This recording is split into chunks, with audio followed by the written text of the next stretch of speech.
Negara pecah dan rakyat miskin. Kita mesti pecahkan tembok itu.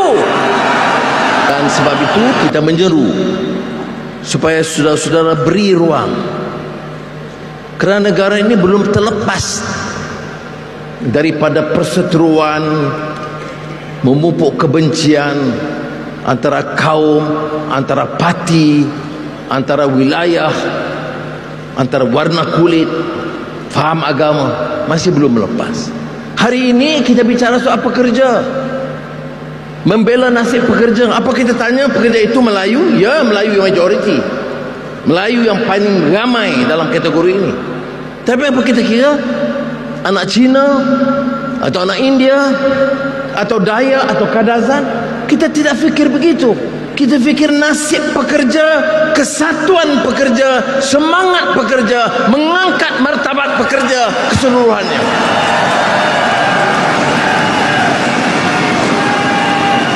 Kita kuat kerana kesatuan.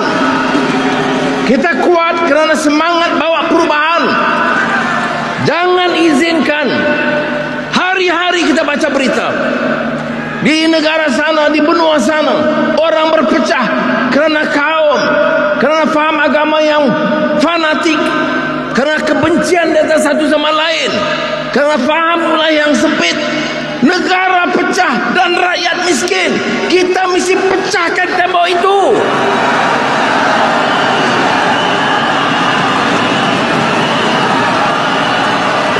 Negara ini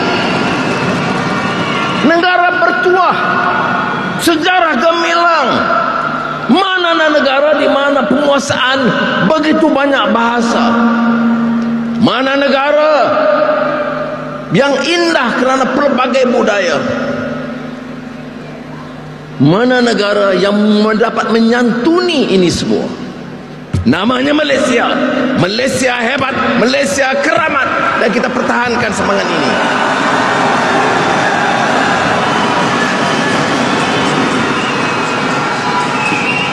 Jadi saya harap golongan pekerja, saudara, golongan pekerja ini majoriti.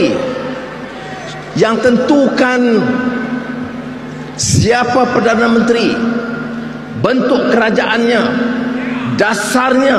Kalau pekerja bersatu, pekerja yang menentukan, bukan kelompok yang lain.